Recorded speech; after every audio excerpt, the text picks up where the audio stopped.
Lucas capítulo 5, versículo 1 diz assim: E aconteceu que, apertando a multidão para ouvir a palavra de Deus, ele estava junto ao lago de Genezaré. Glória a Deus por isso. Amados, nós estamos em campanha. O que é campanha? Campanha é um esforço coletivo em prol de um objetivo comum. Campanha é persistir em um objetivo. Campanha é insistir em um propósito. Campanha é empregar uma energia extra a fim de se alcançar um ideal. Campanha é isso. E eu louvo a Deus por estarmos aqui esta noite em campanha. Se lembra quando o Senhor Jesus Cristo foi assunto aos céus? Ele se dirigiu a aproximadamente 500 discípulos e disse: Ficai, porém, em Jerusalém, até que do alto sejais revestidos de... Quando o Espírito Santo desceu nos dias de Pentecostes, quando estavam reunidos no cenáculo? 120. Então, campanha é persistência, campanha é confiança, campanha é não desistir. O anjo chegou para Daniel e disse: Daniel, homem muito desejado, fique sabendo de uma coisa: já fazem 21 dias que tu aplicaste o teu coração diante de Deus, mas eu venho para te dizer uma coisa: desde o primeiro dia em que aplicaste o teu coração diante de Deus, são ouvidas as tuas palavras. Então não ache que é em vão. Deus está ouvindo cada detalhe que sai da tua boca. Capítulo 5, versículo 1 diz: E aconteceu que, apertando a multidão para ouvir a palavra de Deus, estava Jesus junto ao lago de Genezaré. Amados, o texto que estamos lendo, ele se encontra tão somente no Evangelho de Lucas. Por quê? Porque a pesca milagrosa, a pesca maravilhosa, o texto que narra a pesca milagrosa é em João capítulo 21. É uma outra situação, é um outro cenário. Mas estamos aqui em Lucas falando sobre a pesca milagrosa. Eu tenho uma palavra, eu gosto de pregar em cima de um tema, e o tema que Deus me deu esta noite é uma pesca inesperada. E eu quero trazer uma observação já no versículo 1 que diz: E aconteceu que, apertando a multidão para ouvir a palavra de Deus, estava ele junto ao lago de Genezaré. Primeira coisa, uma multidão se reuniu para ouvir a palavra de Deus. E eu acho interessante que em outras traduções diz: e uma grande multidão o comprimia. E estava Jesus junto ao lago de Genezaré. Eu lembro também de outra passagem em Marcos capítulo 2, versículo 1 em diante, que diz assim: E soube-se que Jesus, e tendo Jesus retornado a Cafarnaum, depois de alguns dias, soube-se que ele estava em casa, de sorte que uma grande multidão se afluiu ao redor da casa, de modo que já não havia mais espaço na entrada da casa, e Jesus pregava-lhes a palavra. Lucas capítulo 8, versículo 40, diz que Jesus está novamente retornando para a cidade de Cafarnaum, porque era a base do ministério dele, e diz assim: E retornando Jesus a Cafarnaum, a multidão recebeu com alegria, porque todos estavam esperando por ele. Veja uma coisa, quando a Bíblia fala que multidões estavam aguardando por Cristo para ouvi-lo, significa dizer que pessoas de todas as cidades circunvizinhas saíam de suas cidades, de suas casas, para se prestar a ouvir a palavra de Deus. Por quê? Porque Jesus pregava diferente, ele tinha autoridade nas palavras, ele era diferente, ele não era um sepulcro caiado como os líderes religiosos. Os líderes religiosos, as pessoas já estavam enfadadas, não queriam mais ouvi-los. Por quê? Porque eles colocavam um fardo que eles nem mesmo carregavam, eles colocavam um fardo nas pessoas que eles nem mesmo conseguiam carregar. É por isso que Jesus diz em Mateus Bem assim: vinde a mim todos vós que estáis sobrecarregados, e eu vos aliviarei. Tomai sobre vós o meu jugo e aprendei de mim, que sou manso e humilde de coração, e encontrareis descansos para as vossas almas, porque o meu jugo é suave e o meu fardo é leve.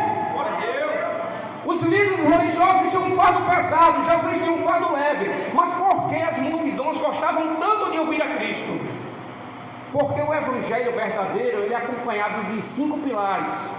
Primeiro, o evangelho verdadeiro, ele tem que ter pregação. Jesus pregava. A pregação de Jesus consistia em cativar compromisso nas pessoas. Segundo, o verdadeiro evangelho tem que ter ensino. O ensinamento que Jesus pregava para as pessoas consistia em causar um impacto no entendimento dessas pessoas, para que as pessoas, ao ouvir, pudessem permanecer na fé. Terceiro pilar do verdadeiro evangelho: cura. Quarto pilar do verdadeiro evangelho: libertação. Quinto pilar do verdadeiro evangelho: sinais. Marcos 16, 17 e 18: e estes sinais acompanharão os que crerem. Em meu nome expulsarão demônios, falarão novas línguas. Se beberem alguma coisa mortífera, não tem problema algum. Se eles porem a mão sobre os enfermos serão curados.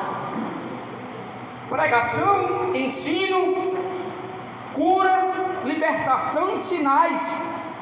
As multidões gostavam tanto de ouvir a Cristo, querido, que certa vez a Bíblia diz que Jesus, ele queria um tempo a sós.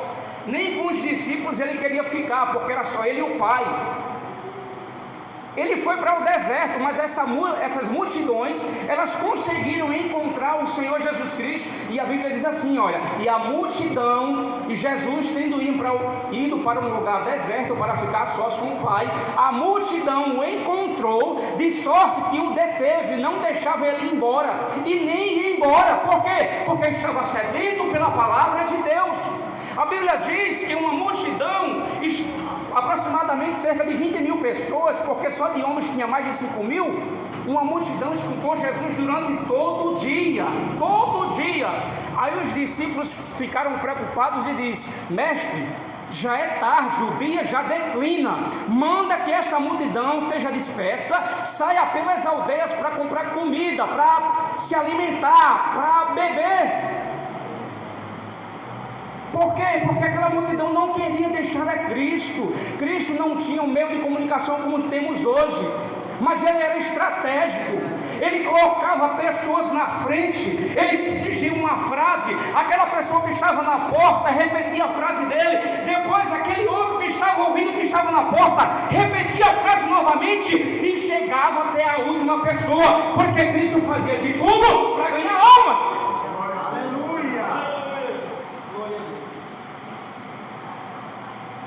A multidão gostava tanto de Cristo, querido, que uma mulher chegou para Jesus, ficou embasbacada e disse assim: Cristo, bem-aventurados os seios no qual o Senhor mamou e o ventre que trouxe o Senhor à terra. Jesus disse: não, bem-aventurado é aquele que se dispõe a ouvir a minha palavra.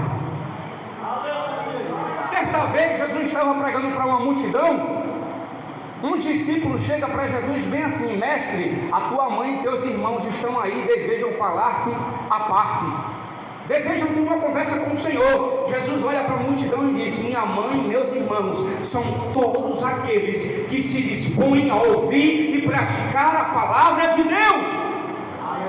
Em João 5,39 Jesus diz: e não queres vir a mim para teres vida. Jesus disse: examinai as Escrituras, porque nelas cuidais ter a vida eterna. Paulo, escrevendo aos Romanos, no capítulo 10, versículo 17, ele vai dizer bem assim: de sorte que a fé vem pelo ouvir, e ouvir o que, igreja? A palavra de Deus. Escrevendo a Timóteo, no capítulo 4, versículo 13, ele diz: Timóteo, persiste em ler. Escrevendo a igreja de Colossos, Paulo fala bem assim: 4,16 aos Colossenses, ele diz: habite ricamente em vós a palavra de Cristo. Hebreus 4,12 diz: porque a palavra de Deus é viva e eficaz e mais penetrante do que qualquer espada de 2 até a divisão da alma e do espírito, das juntas e medulas, e é apta para discernir os pensamentos e intenções de coração. Salmo 1, que medita na lei do Senhor de dia e de noite, pois será como árvore plantada junto a ribeiros, cujo fruto dá na estação própria, cujas folhas não caem, e tudo quanto fizer prospera. Quando Josué foi ser o sucessor de Moisés, Deus chamou Josué para uma conversa à parte e disse: Josué, medita na minha palavra de dia e de noite, e prudentemente você se conduzirá. Salmo 119, versículo 9: como purificará o jovem o seu caminho? Observando conforme a tua.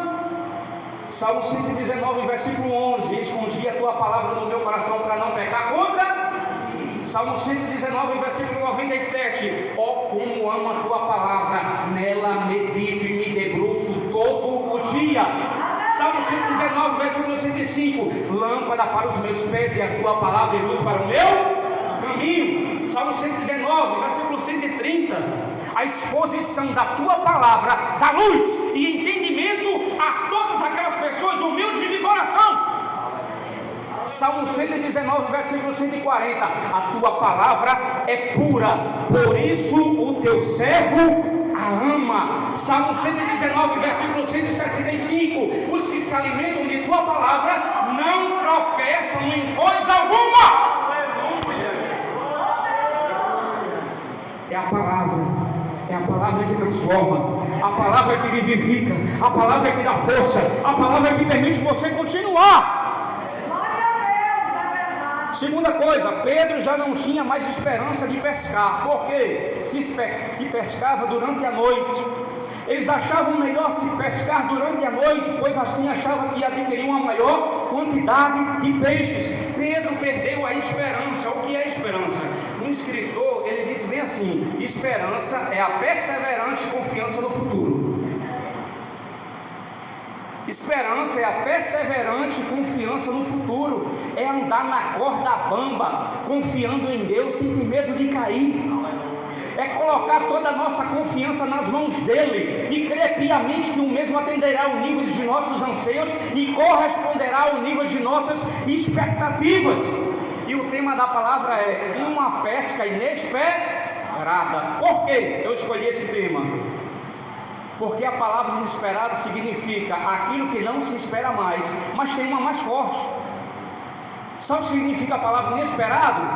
A mais forte que eu encontrei? Aquilo que causa surpresa. Assim é Deus na tua vida. Ninguém está acreditando mais, até mesmo você está duvidando, mas Deus vai fazer de uma forma por trás dos bastidores que vai te causar surpresa. O papel sai baixo e vem para cima. A porta que está fechada se abre. É Deus agindo no meio do seu povo. Irmão Rogério, o senhor não entende. Amã, ele já criou óleo de mim. Amã já preparou a forca. Amã já preparou o edito real para matar todos os crentes. Se preocupa não, Deus está agindo através de Mardoqueu e de Esther, por trás dos bastidores. E aqueles que querem te envergonhar terão que reconhecer o poder de Deus na tua vida.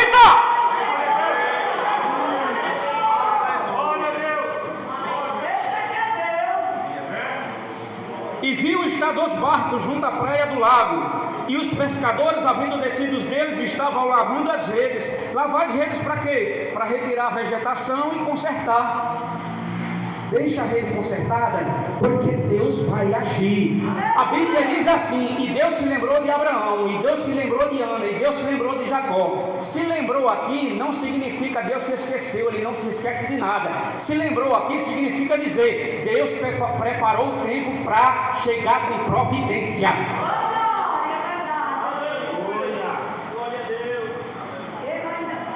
Houve uma necessidade de um barco para Jesus usar como púlpito para as pessoas, pois as pessoas se apertavam. E entrando num dos barcos, que era o de Simão, pediu-lhe que o afastasse um pouco da terra, e assentando-se no barco e ensinava do barco a multidão. Jesus se valeu de um método, querido, de comunicação, para que alcançasse o maior número de pessoas possíveis. Ele se valeu de espaço, ele se valeu de altitude e ele se valeu do favor do vento, para que as suas palavras, ao serem ressoadas, o vento pudesse levar e alcançasse o maior número de pessoas. Aleluia! Houve uma necessidade de um barco para Jesus pregar. Quarto, Jesus viu 2 barcos, e viu estar 2 barcos junto à praia do lago, e os pescadores, havendo descido deles, estavam lavando as redes. Amados, vamos lá. O mar da Galileia, na verdade, ele não é mar coisa nenhuma. Ele é um lago de alga doce, formado pelas águas dos rios Jordão, cercados pelas montanhas de Golã. O mar da Galileia, ele tem 13 km de largura por 21 km de comprimento, de extensão, 25 a 45 metros de profundidade. É um lago de água doce, conhecido como Lago de Genezaré, Mar de Tiberíades e Mar da Galileia. E neste lago, querido, ao redor deste lago, havia 30 cidades pesqueiras, e Cafarnaum era a maior delas. E a história diz que neste lago havia cerca de 300 a 2.000 barcos, dependendo da época, dependendo da fartura, da abundância de peixe. Mas Jesus viu 2, por quê? Porque Jesus queria tratar com aqueles 2. Jesus está observando a todos, mas Jesus queria tratar com aqueles 2. Aqueles 2 não estavam no mar alto, eles estavam consertando as redes e estavam à beira do lago. Por quê? Porque eles estavam desistindo da pesca, eles não apanharam nada. Quando você pensa em desistir, quando você pensa em parar, quando você acredita que não vai dar mais certo, Jesus pega na tua mão e diz: continua, não desiste, não para. Está grande o problema, está grande a aflição. A minha Bíblia, a tua Bíblia diz no livro de Naum que Deus cria um caminho no meio da tormenta. Podem até achar que não tem mais jeito, mas Deus abre o caminho. Quinto, Jesus escolheu o barco de Pedro, e entrando num dos barcos, que era o de Simão, Simão significa vara, Pedro significa pedra, pediu-lhe que o afastasse um pouco da terra, e assentando-se ensinava do barco a multidão. Jesus escolheu Pedro, escolheu o barco dele para tratar com Pedro. Não questione, irmão, quando Deus escolheu o barco de alguém. Deus escolheu um barco chamado Paulo, um extremista religioso que fazia parte da seita dos fariseus, composto por 7.000 membros. Era tido como Hezbollah, o Jihad, o Boko Haram, um grupo extremista que estava disposto a matar por causa da fé e da crença. Mas Deus pega Paulo. Ananias diz: Senhor, muito ouvi acerca deste homem e o que ele tem feito à igreja. Deus olhou para Ananias e disse: vai, porque ele é um vaso escolhido para anunciar o meu nome aos filhos de Israel. Não questione quando Deus escolher um barco de alguém. Jesus escolheu o barco de Pedro. A palavra diz em João 15,16: não escolhestes vós a mim, mas eu vos escolhi a vós, e vos nomeei para que vades, e o vosso fruto permaneça, a fim de tudo quando perdides ao Pai, Ele vos conceda. Aí eu acho interessante o seguinte: parece que eu estou ouvindo o sorriso de Jesus para Pedro no final de tudo e dizendo: Pedro, você acha que eu escolhi o teu barco e eu não vou te abençoar? Você acha que eu escolhi o teu barco e tu vai ficar do mesmo jeito? Você acha que eu escolhi o teu barco, você viu de púlpito para mim e você vai sem nada para casa?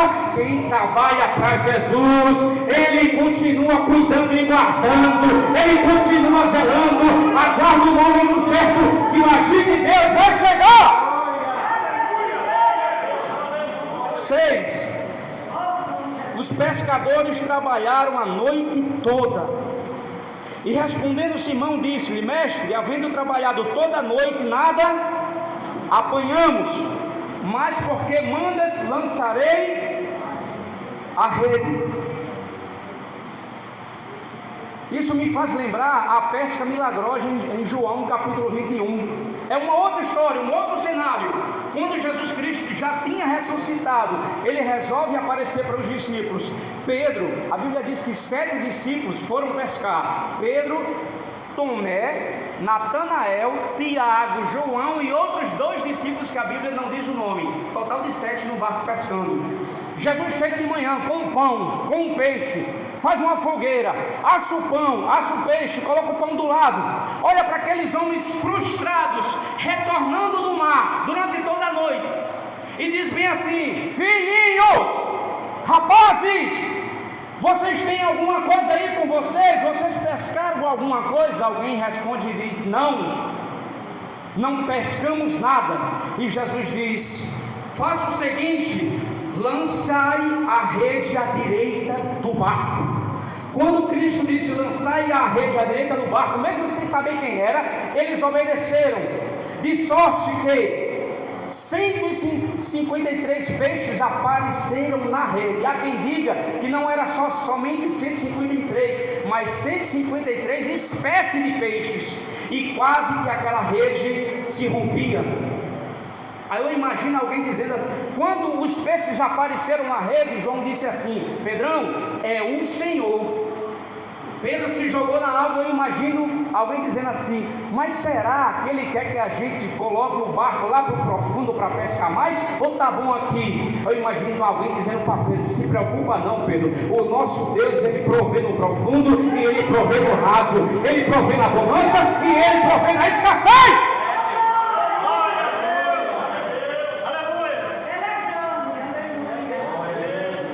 Pescar envolve trabalho, colher não. Eles não pescaram, eles colheram. Assim é Deus trabalhando na tua vida. Muitas vezes não vai ser preciso você fazer nada, somente confiar. A minha Bíblia, a tua Bíblia diz que o Senhor cuida de nós até quando estamos dormindo. Até quando você está dormindo, Deus cuida de você. Não adianta acordar de madrugada, trabalhar cedo, com o meu pão de dores, se o Senhor não tiver no negócio.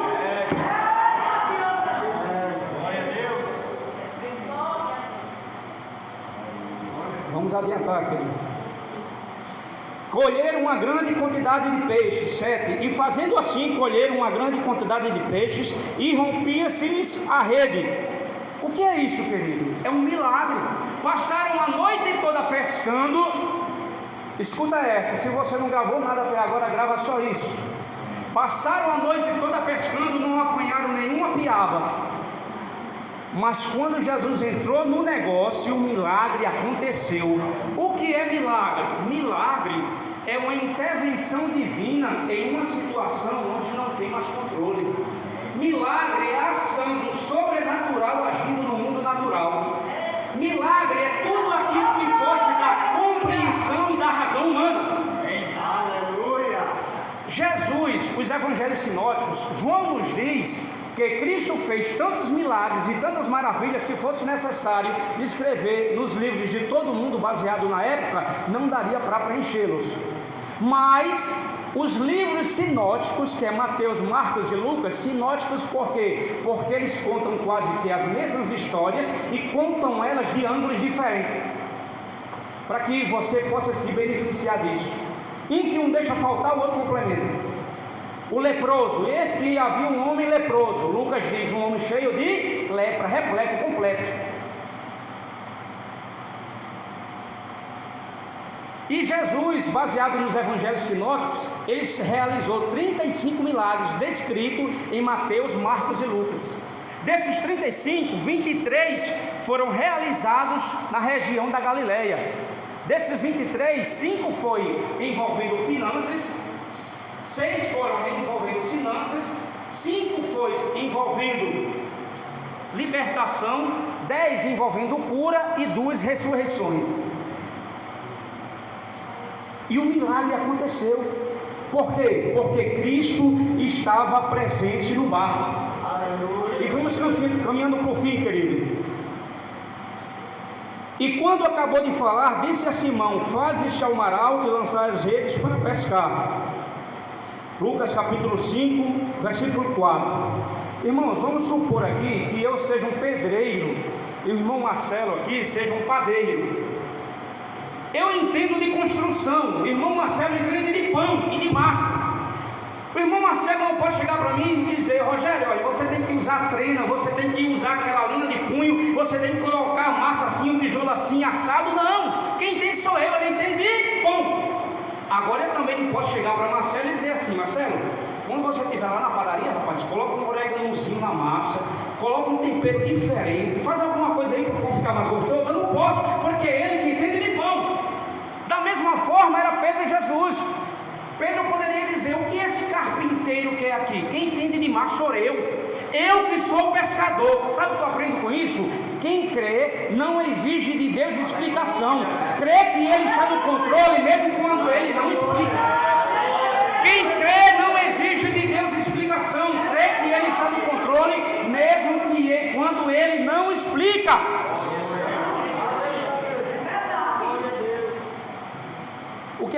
Onde eu quero chegar com isso? A Bíblia diz outra passagem de Pedro com Jesus envolvendo peixe. Lucas capítulo 5, João capítulo 21 e Mateus capítulo 17, versículo 24 ao 27. Diz a Bíblia que Jesus de novo estava retornando a Cafarnaum com os seus discípulos. Aí, se liga nessa, os cobradores de impostos, em consonância com os líderes religiosos, quando Pedro e Jesus e os discípulos desceram na cidade, desembarcaram, um cobrador de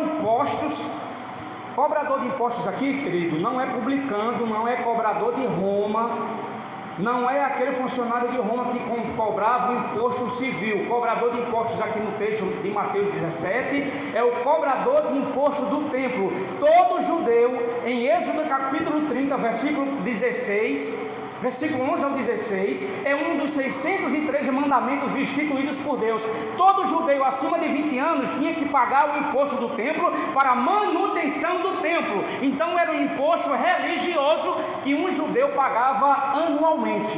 E nos dias de Jesus, esse imposto era pago com 2 dracmas, ou seja, 2 dracmas. A dracma era uma moeda de nacionalidade grega que pesava 300 gramas e meio, e que era comparado ao denário romano. A dracma valia o dia de um trabalhador braçal. O cara trabalhava o dia todo, braçalmente, fisicamente, recebia uma dracma por isto.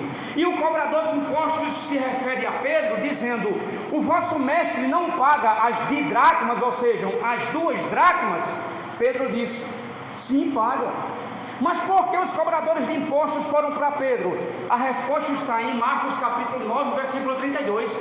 A Bíblia diz que houve um momento que nenhum líder religioso se ousava a perguntar a Jesus mais alguma coisa, porque eles tinham medo de interrogar a Jesus com medo da resposta que Jesus dava. Lembra-se da situação da moeda romana de César? Os líderes religiosos chegaram para Jesus e disseram bem assim: mestre, é lícito pagar o tributo a Roma? Jesus pede que alguém mostre uma moeda e diz assim: o que está escrito nesta moeda? Quem está aparecendo aqui? Eles disseram: é César. Jesus disse: dai a César o que é de César e a Deus o que é de Deus. Depois chegou outros líderes religiosos e disse bem assim: Jesus, com que autoridades faz isto? Jesus disse: eu vou responder com outra pergunta. O batismo de João era do céu ou era da terra? Eles disseram, agora ele pegou a gente, se dissermos do céu, ele vai dizer: por que vocês não creram? Mas se dissermos da terra, tememos a multidão que ela nos apedreje. E cochicharam para cá, cochicharam para lá e disseram: não sabemos. Jesus disse também: eu não digo com que autoridade faço essas coisas. A lei do levirato: um homem se casava com uma mulher, morria, a sua mulher ficava solteira. A lei no Antigo Testamento dizia que o outro irmão tinha que se casar com ela. E disseram: mestre, essa mulher, havia 7 irmãos, essa mulher casou-se com o primeiro, todos eles morreram, todos os 7 possuíram. Os saduceus Por que eles fizeram isso? Porque os saduceus não acreditavam na ressurreição dos mortos e tentaram pegar Jesus nas palavras e disseram: mestre, na ressurreição, já que todos os 7 homens a possuíram, de quem ela será a esposa? Jesus diz: vocês estão de brincadeira, né? No céu não haverá casamento. No céu todos nós seremos como os anjos. É por isso, meu irmão, que eu digo: aproveita a tua costela aqui, porque lá vai ser só a tua irmã. Aproveita a tua costela aqui, porque lá é só a paz do Senhor. Dá beijinho no pescoço, faz cafuné, faz à vontade, porque lá é só a paz do Senhor. Ainda tem boboca que quer bater em mulher, quer xingar a mulher, quer fazer cara feia para a mulher. Aproveita enquanto tu pode, porque depois é só a paz do Senhor e nada mais.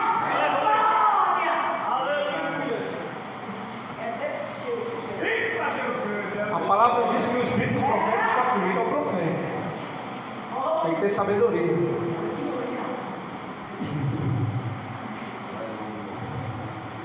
Louvado seja o nome do Senhor. Aí eles ainda ousaram, tentaram pegar Jesus mais uma vez e disseram: mestre, sabemos que tu és um homem de Deus, ensinas retamente, mas me diga uma coisa: qual é o primeiro mandamento?